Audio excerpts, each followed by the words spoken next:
Hello, folks. Welcome back. This is our non-farm payroll Friday commentary for the SAT mentorship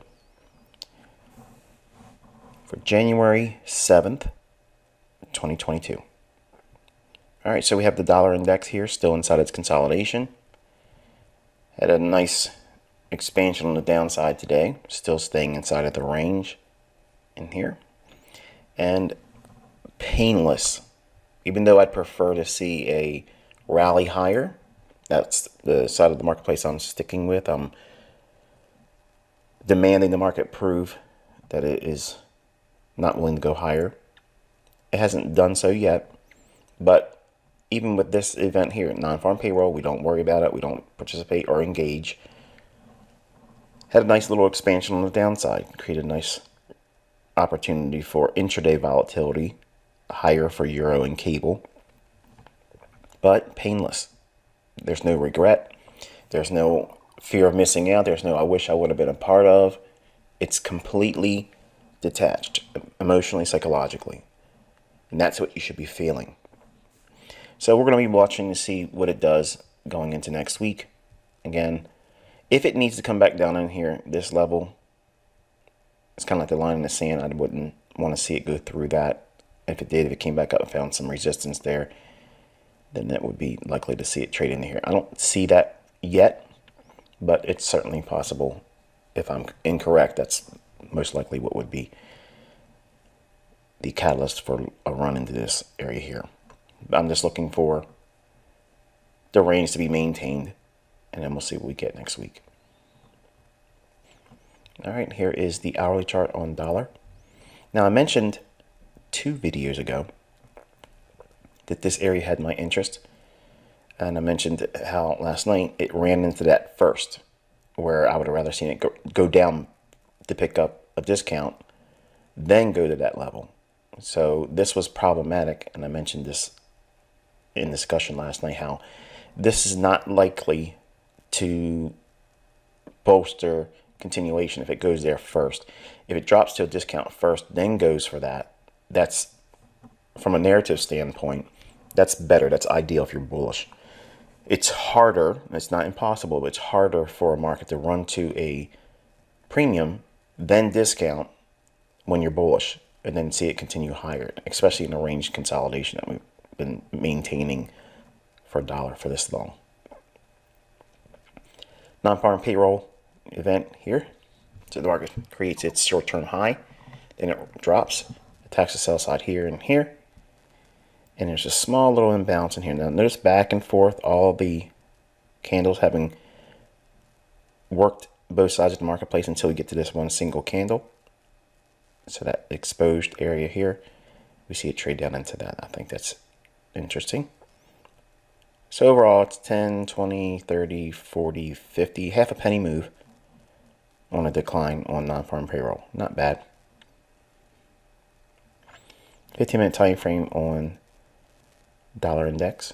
Again, small little ramp up into non-farm payroll numbers. And they sent it lower. Small little fair value gap in here. Fills in that and it reaches down into that hourly fair value gap. Euro dollar worked a little bit deeper inside that candle I was mentioning the other day. So range expansion here. If it continues, watch this imbalance here. I mentioned that a couple weeks ago. So if we do get further upside and weakness on the dollar, look for this area here in this bearish order block to be traded to.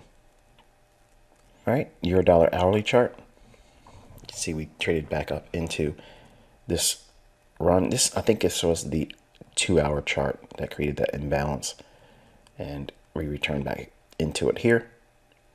So all in all, non-farm payroll sent it higher, and I would never been a participant in that move anyway because it's NFP. All right, euro dollar 15-minute time frame. Again, just the carnival ride. Nothing in here I really like. I would have rather seen it drop down, sweep these lows, than if it started to rally and create some kind of a fair value gap like we got here.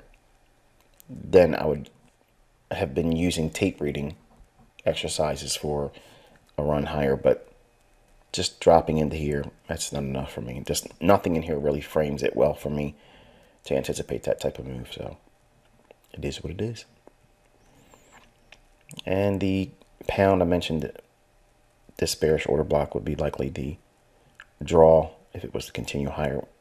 Just fell short of it so far again for today. The market's still trading at the time of this recording, but I don't think it's going to likely get up there by then. But we'll see. So I'm not certain what this pair will be reaching for once and if it hits this. So again, hands off, I'm not touching cable. And British pound versus US dollar hourly chart. Again, nothing in here has me, except for the order block here I mentioned the other day, reaching up into that imbalance and bearish order block. That would be the next short-term objective, and it's not that far away, obviously, but again, just for journaling purposes, I don't have anything in here that is strong to support any kind of real entry.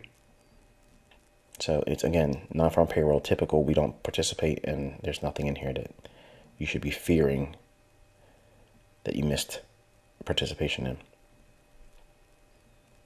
All right, so about right in here is where we were in the presentation I gave you last night, and then just consolidated and sent it higher on non-farm payroll here. So I don't have anything exciting, obviously, and I don't want to build up any kind of expectation or excitement. We're waiting for January to form some kind of sentiment that gets things moving on a larger term macro basis, and leave these dealing ranges that dollar and euro are being held in. So again, just a casual reminder, that's what we're looking for, waiting for that to occur, and until that happens, we're going to keep things light and short. Until I talk to you on Monday, enjoy your weekend and be safe.